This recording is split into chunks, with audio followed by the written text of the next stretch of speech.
17 de febrero de 2004, Ciudad de México.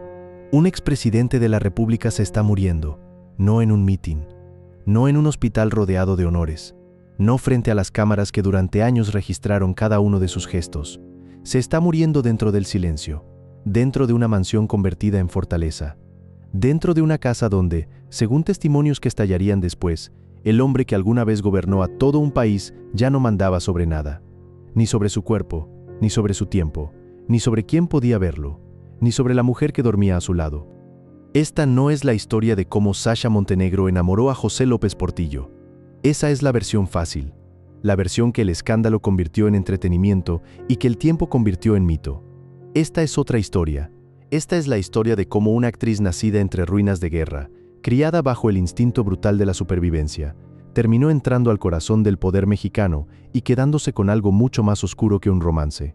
Porque detrás del glamour, de las películas, de los 1000 metros cuadrados de mansión y de la imagen de pareja escandalosa, según acusaciones que la propia familia llevó hasta los tribunales, había algo que nadie quería nombrar. Un presidente envejecido, enfermo, aislado y presuntamente maltratado en silencio, mientras el país seguía recordándolo como un hombre temido. Hoy vas a descubrir 4 cosas. Primero, cómo una niña marcada por la guerra, el exilio y la muerte temprana del padre aprendió a no buscar amor, sino protección absoluta, y convirtió su belleza en un arma que nunca dejó de usar. Segundo, cómo conoció a López Portillo en Sevilla en 1984 y por qué aquel expresidente derrotado se convirtió en la presa perfecta para una mujer que sabía leer la vulnerabilidad mejor que nadie. Tercero, cómo nacieron 2 hijos, cómo cayó en sus manos la colina del perro y cómo aquella historia que el mundo veía como romance empezó a oler a encierro, control y humillación.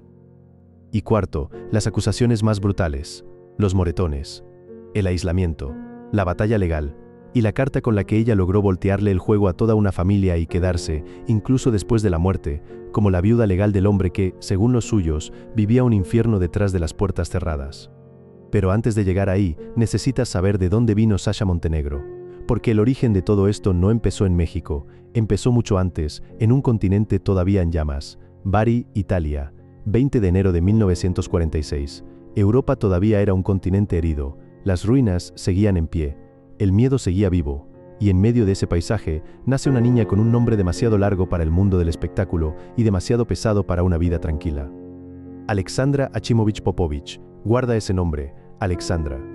Porque mucho antes de convertirse en Sasha Montenegro, mucho antes de aprender a mirar a los hombres poderosos como si pudiera leerles el alma, esa niña ya venía marcada por una historia que no tenía nada de glamour.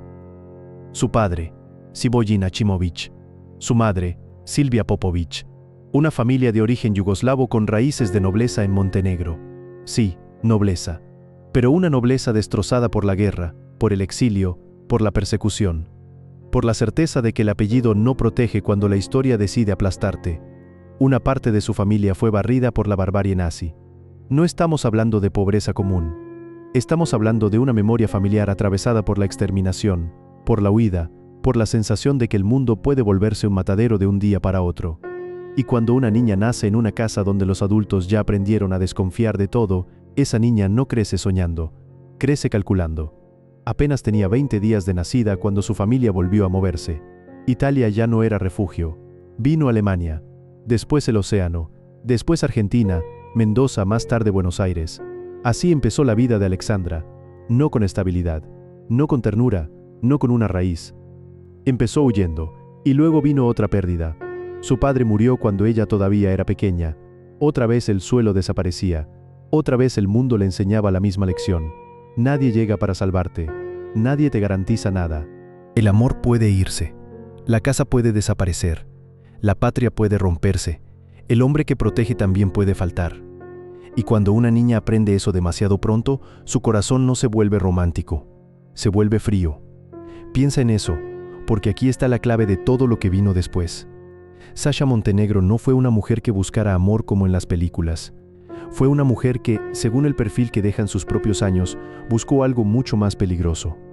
Seguridad absoluta. No cariño, no ternura.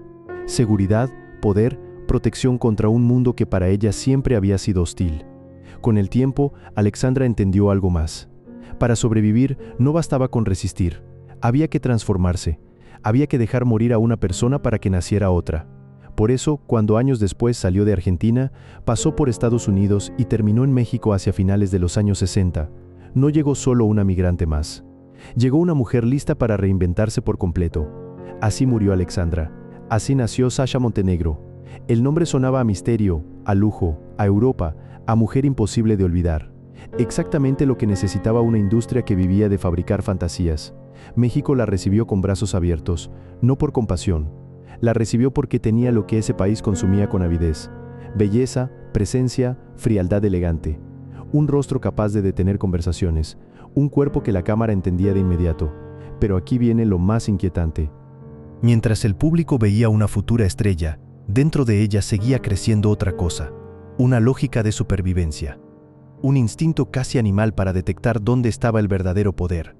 Ella ya había aprendido que el mundo no pertenece a los más nobles, pertenece a los más rápidos, a los más duros, a los que saben adaptarse antes de que llegue la siguiente tormenta. Por eso su historia nunca fue la de una muchacha ingenua que buscaba fama. Fue la de una sobreviviente que entendió algo brutal desde muy joven. La belleza podía abrir puertas, pero el poder podía cerrarlas detrás de ti. A finales de los años 60, Sasha no duró mucho en el umbral. Llegó al cine casi por accidente, según se contó después, gracias a la cercanía con gente del medio en los estudios Churubusco. Pero lo que para otras jóvenes era una oportunidad artística, para ella fue otra cosa. Una puerta, una herramienta, una escalera. El escenario no era el fin, era el método. Durante los años 70, México se llenó de un tipo de cine que mezclaba comedia vulgar, cabaret, cuerpos femeninos y una moral doble que consumía lo mismo que fingía despreciar. El cine de ficheras no pedía grandes discursos. Pedía piernas, insinuación, descaro, carne convertida en taquilla. Y Sasha se convirtió en reina de ese territorio. Muñecas de medianoche, Pedro Navaja. La vida difícil de una mujer fácil, más de 70 películas. Afiche tras afiche, cines llenos. Hombres hablando de ella como fantasía, mujeres mirándola con mezcla de fascinación y rechazo. Pero aquí aparece la contradicción que lo cambia todo.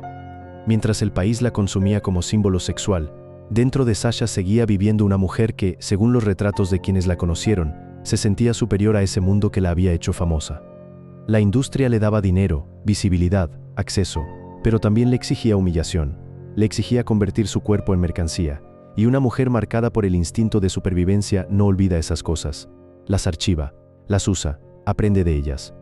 En 1975 llegó Bellas de Noche, y con esa película llegó uno de los episodios más reveladores de su psicología. Una escena de desnudo total, unos 30 segundos, nada para el público. Una eternidad para una mujer que, según distintas versiones, despreciaba profundamente la idea de exhibirse así frente a la cámara. Discutió, protestó, se resistió, no quería hacerlo. Sentía que ese cine era basura disfrazada de éxito, pero al final lo hizo. ¿Y por qué? Porque el dinero importaba, la fama importaba, la supervivencia importaba más que el orgullo, porque una mujer que ha crecido entendiendo que el mundo puede tragarte entero no siempre toma decisiones bonitas, toma decisiones útiles. Se convenció de que nadie la conocía de verdad, de que el cuerpo podía ser una herramienta temporal, de que la vergüenza dura menos que la pobreza. Ahí está el centro del personaje. Sasha aprendió a dividirse. Una parte actuaba, la otra calculaba. Una parte sonreía para la cámara, la otra estudiaba quién tenía poder de verdad. Porque mientras productores, periodistas y espectadores la miraban como espectáculo, ella ya estaba oliendo algo mucho más importante: el acceso, el círculo cerrado, los hombres que no compraban boletos para verla, pero que podían abrirle la puerta a otro nivel de protección. Ese fue el verdadero pacto que hizo con la fama. No amó el cine, lo utilizó, no se entregó al público, lo administró, entendió muy pronto que podían desearla sin respetarla, aplaudirla sin cuidarla, mirarla sin verla, y esa comprensión la volvió más peligrosa. Porque a partir de ahí, Sasha Montenegro dejó de buscar éxito como artista. Empezó a buscar algo mucho más ambicioso. Un poder que no dependiera de taquillas, ni de juventud, ni de reflectores. Un poder masculino, político, blindado. Un poder capaz de convertir a una vedette en intocable. Y fue entonces cuando apareció el hombre correcto, o el hombre equivocado, según desde donde se mire. 1984. Sevilla, España. 2 años después de dejar la presidencia, José López Portillo ya no era el hombre que ocupaba el centro de un país. Seguía teniendo apellido, seguía teniendo memoria, Seguía teniendo esa voz de señor acostumbrado a mandar, pero ya no tenía lo más importante, el poder vivo, el poder de hoy, el poder que hace que la gente te tema en presente y no solo en pasado. Y cuando un hombre como él pierde eso, no se queda solo. Se queda herido. Montenegro tenía 38 años, él 62. 24 años de diferencia. 24 años entre una mujer todavía en la plenitud de su presencia pública y un expresidente cargando el peso de un sexenio que había terminado entre descrédito, resentimiento y ruina económica. Ella decía que fue un encuentro casual, que caminaba entre las procesiones de Semana Santa, entre las calles antiguas de Sevilla, cuando escuchó que alguien la llamaba, que lo vio, que hablaron, que él la impresionó por su cultura, por su conversación, por su forma de ocupar el espacio sin pedirle permiso al resto. Lo llamó un señorón, un conquistador natural, un hombre de esos que parecen hechos para que el resto baje la voz. Tal vez dijo la verdad, pero la verdad nunca viene sola. Porque lo que Sasha encontró en Sevilla no fue solo a un hombre interesante, encontró a un rey sin corona, a un hombre que había sido adorado y temido, pero que ahora cargaba la humillación silenciosa de haber caído del centro del poder. Y los hombres así son peligrosos, pero también son vulnerables. Necesitan admiración, necesitan consuelo, necesitan una mirada que les diga que todavía importan, que todavía mandan en algo, que todavía pueden conquistar. Ahí estuvo el gancho. Mientras en Europa la historia parecía una novela elegante con cenas, paseos y conversaciones largas, en México se cocinaba otra escena. Carmen Romano seguía siendo la esposa legítima, la mujer del retrato oficial, la primera dama que había compartido con él el momento más alto del poder. Y aunque la relación ya venía rota desde años atrás, una cosa es vivir una fractura privada. Otra muy distinta es ver cómo tu marido, expresidente de la República, empieza a exhibir una pasión por una actriz del cine que la élite fingía despreciar. No era solo celos, no era solo adulterio, era una afrenta social, una humillación de clase, una herida pública para una familia acostumbrada a que los escándalos los protagonizaran otros. Sasha, mientras tanto, no se presentaba como una amenaza. Ahí estuvo su inteligencia, no entró haciendo ruido, entró como alivio, como una mujer que lo entendía, como alguien que no le pedía cuentas por el pasado, como la compañera capaz de escuchar a un hombre que ya no gobernaba, pero todavía necesitaba sentirse importante. La vedette, la extranjera, la mujer que venía del mundo que la política oficial decía mirar por encima del hombro, se volvió el espejo donde un expresidente envejecido todavía podía verse poderoso. Y cuando un hombre empieza a confundirte con su último refugio, ya no te está abriendo la puerta de su casa, te está abriendo la puerta de su debilidad. Eso fue Sevilla, no un romance cualquiera, no una aventura más. Fue el punto exacto donde la soledad de López Portillo se convirtió en llave, la llave para entrar al apellido, la llave para entrar a la intimidad, la llave para entrar a la parte más frágil de un hombre que había pasado su vida fingiendo que nada podía derribarlo. Pero algunas murallas no protegen. Algunas murallas te dejan entrar solo para que un día no puedas salir. Y José López Portillo, sin saberlo, ya había dado el primer paso hacia esa jaula. En 1985 nació Nabila. Guarda ese nombre, porque a veces una historia de amor deja de ser solo una historia de amor en el instante exacto en que aparece un hijo. Ya no es deseo, ya no es aventura, ya no es capricho, se vuelve sangre, se vuelve linaje, se vuelve herencia. José López Portillo seguía siendo legalmente el esposo de Carmen Romano. Seguía atado al nombre, a la estructura, a esa familia donde cada gesto tenía peso político y cada escándalo olía a humillación pública. Pero mientras la esposa oficial seguía ocupando el lugar del retrato, Sasha ya había dado un paso mucho más profundo. Le dio una hija, y 5 años después, en 1990, nació Alexander. 2 hijos, 2 raíces, 2 pruebas imposibles de borrar. Piensa en eso un momento. Un expresidente derrotado, una vedette convertida en compañera íntima, una familia antigua viendo cómo la historia que intentaban negar ya tenía rostro, nombre y futuro, porque los hijos no solo cambian una relación, cambian la geometría del poder, cambian las conversaciones privadas, cambian las escrituras, cambian los silencios, y para el clan López Portillo, esos 2 niños no eran solo niños. Eran la señal de que Sasha ya no estaba tocando la puerta, ya estaba adentro. Eso fue lo verdaderamente insoportable. No era solo que una actriz del cine de ficheras hubiera enamorado a un expresidente.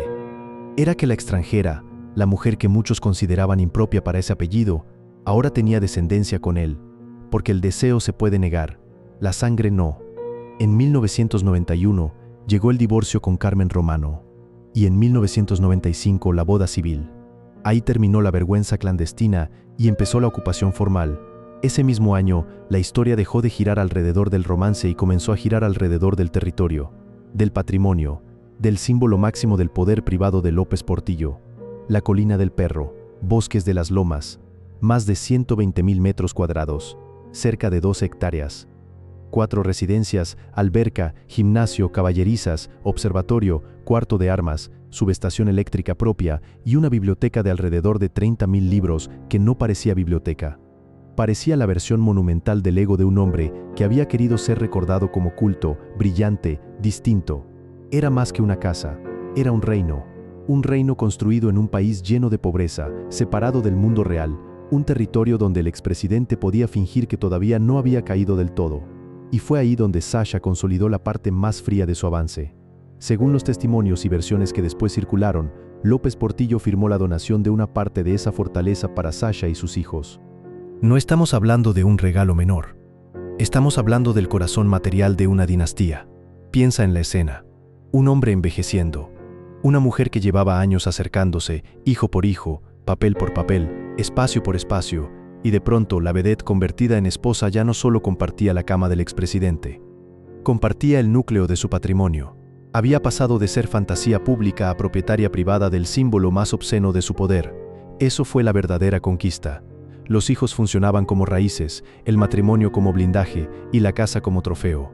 Pero guarda esta frase. La vas a necesitar ahora. La Colina del Perro no era una casa, era una trampa.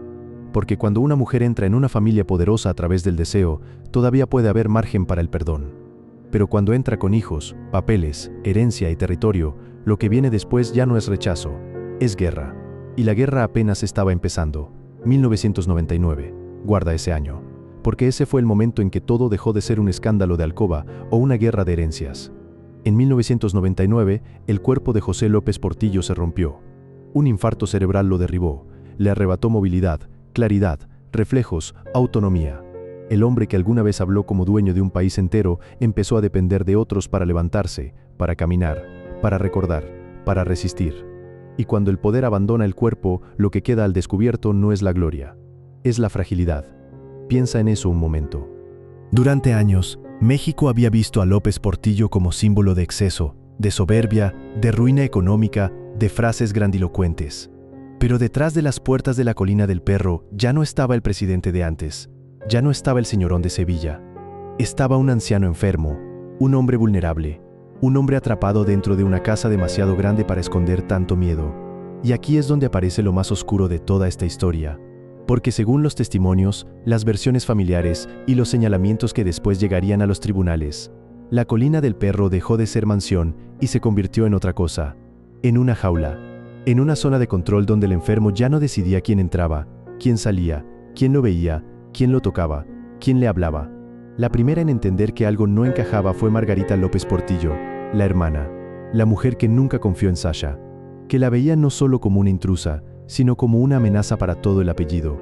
Durante años la había despreciado por clase, por origen, por pasado, pero ahora el conflicto ya no era moral, era físico, era urgente, y entonces empezaron a aparecer las señales. Moretones, marcas, huellas en los brazos, no raspones casuales, no accidentes fáciles de explicar, marcas que según quienes lo vieron parecían dedos clavados sobre la piel de un hombre ya vencido.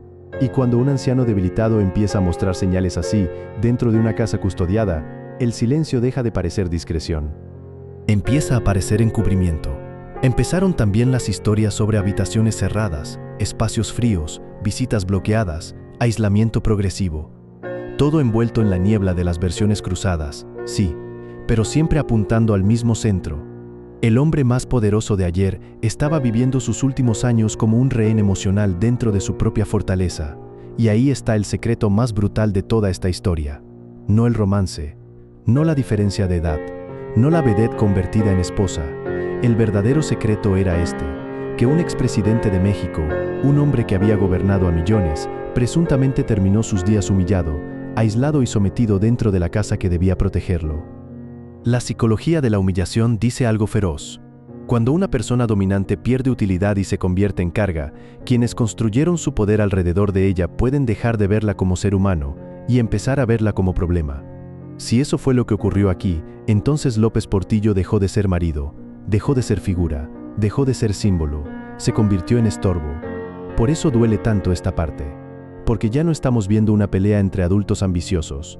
Estamos viendo la caída final de un hombre enfermo que, según quienes trataron de alcanzarlo, no tenía fuerza ni para defenderse de la guerra que lo rodeaba. Los hijos del primer matrimonio quedaban fuera. La familia original era frenada.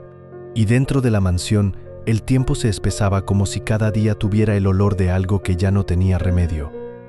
La colina del perro ya no era un reino. Era una habitación cerrada dentro de un reino en ruinas. Y entonces llegó 2004, el año en que la guerra dejó de parecer una pelea familiar y se convirtió en una batalla por el cuerpo político de un hombre que todavía respiraba. La familia López Portillo ya no quería murmurar en los pasillos. Querían una sola cosa: sacar a Sasha Montenegro del tablero antes de que fuera demasiado tarde. La acusación era brutal: maltrato físico, maltrato verbal, aislamiento, control, humillación. No era ya la historia de una esposa incómoda. Era la historia, según ellos, de una mujer que había usado el matrimonio para entrar, los hijos para arraigarse, la enfermedad para dominar y la ley para blindarse. Así que lanzaron el último ataque.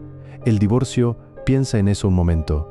Después de todo lo ocurrido, después de los moretones, del encierro, de las visitas limitadas, la familia creyó que por fin tenía la vía perfecta para destruirla. Si conseguían demostrar que López Portillo había sido víctima de violencia, no solo la expulsaban del apellido, también podían desmontar la red de protección jurídica que Sasha había construido durante años. Parecía el golpe final, pero Sasha no respondió con lágrimas. No respondió con escándalo. Respondió con estrategia, con papeles, con frialdad, con una inteligencia legal que convirtió la indignación moral de la familia en una trampa para la propia familia. Su arma más importante fue una carta pública firmada tiempo atrás por José López Portillo. Una carta donde él desmentía las versiones sobre maltrato y presentaba todo como una campaña de difamación. Esa carta se convirtió en el centro de la guerra, porque Sasha hizo dos movimientos al mismo tiempo. Y segundo, dio el golpe más duro. Sostuvo que en su estado de deterioro neurológico, López Portillo ya no tenía plena capacidad para iniciar conscientemente un divorcio de esa magnitud. Y ahí todo se volvió insoportable, porque la familia decía que había que salvar a un hombre enfermo, y Sasha respondía diciendo que precisamente por estar enfermo, ya no podía ser usado por nadie para divorciarse de ella. Era una jugada perfecta, cruelmente perfecta. Si el expresidente estaba sano, la carta valía. Si estaba enfermo, tampoco podía divorciarse con plena conciencia. En ambos caminos, ella encontraba cobertura. Eso fue lo que más rabia produjo, porque ya no se trataba solo de dinero. Se trataba de ver cómo la ley, que debía castigar lo monstruoso, podía terminar protegiendo a quien todos querían sacar. Una por una, Sasha fue resistiendo los golpes. Conservó posición, conservó derechos, conservó propiedades. Y mientras la familia original se desgastaba entre tribunales, declaraciones y furia, ella seguía instalada en el centro del sistema. Hasta que el tiempo hizo lo que la justicia no pudo hacer. José López Portillo murió en febrero de 2004, y murió sin que el divorcio quedara resuelto, sin sentencia final, sin ruptura definitiva, lo que significa algo terrible. Significa que al final Sasha Montenegro no salió derrotada de la guerra. Salió convertida en la viuda legal del expresidente. La mujer que la familia quería borrar terminó quedándose con el título que más odiaban reconocerle. La humillación ya no fue íntima, fue histórica. Después de febrero de 2004, quedó una imagen imposible de borrar. La familia había perdido. Los tribunales no la sacaron. El apellido no logró expulsarla. Y la mujer que durante años había sido tratada como intrusa terminó convertida, ante la ley, en la viuda legítima de José López Portillo. Piensa en lo brutal de esa escena: un expresidente muerto, una familia rota, una mansión convertida en campo de ruinas morales. Y en el centro, Sasha Montenegro sosteniendo no solo el título, sino el último pedazo de victoria que más les dolía a todos. Pero hay victorias que vienen malditas. La colina del perro seguía ahí. Ese monstruo de concreto, lujo y aislamiento. Más de 120.000 metros cuadrados. 4 residencias, biblioteca gigantesca, un reino privado levantado como símbolo de poder absoluto. Pero una casa así no da paz. Exige dinero, exige mantenimiento, exige un nivel de poder que ya no existía. Y cuando desaparece el hombre que la justificaba, lo que queda ya no es grandeza. Es peso muerto. Eso fue lo que empezó a pasar. En 2013, según las versiones recogidas sobre el tema, Sasha terminó vendiendo la parte de la propiedad que conservaba. Y poco después vino lo que parecía imposible. La demolición. Máquinas entrando donde antes hubo secretos, muros cayendo, la biblioteca desapareciendo, el reino reducido a polvo para dar paso a condominios, torres, otra vida construida encima de un lugar que alguna vez guardó silencio, humillación y miedo. Todavía faltaba otro golpe. Durante años, Sasha conservó la pensión ligada a su condición de viuda de un expresidente, un flujo que para muchos simbolizaba el último hilo que la seguía uniendo a aquella era de privilegios. Pero entre 2018 y 2022, el nuevo clima político terminó por borrar esos beneficios. Lo que durante años había sido protección económica dejó de existir. El blindaje se desmoronó, y la mujer que había construido su vida alrededor del acceso al poder empezó a quedarse sola frente al tiempo, porque al final siempre llega el tiempo. Los últimos años de Sasha fueron silenciosos. Cuernavaca, distancia, pocas apariciones, enfermedad. Ya no estaba el presidente, ya no estaba la colina, ya no estaba la guerra visible. Solo quedaba una mujer envejeciendo bajo el peso de una historia que nunca pudo limpiarse del todo. Y entonces llegó la ironía final. 14 de febrero de 2024, día de San Valentín. El día que el mundo asocia con flores, promesas y amor eterno. Ese día murió Sasha Montenegro a los 78 años. Un derrame cerebral, complicaciones ligadas a un cáncer de pulmón. El cuerpo apagándose en una forma dolorosamente parecida a la del hombre cuya decadencia había definido toda esta historia. Sin palacio, sin blindaje, sin la muralla que creyó eterna.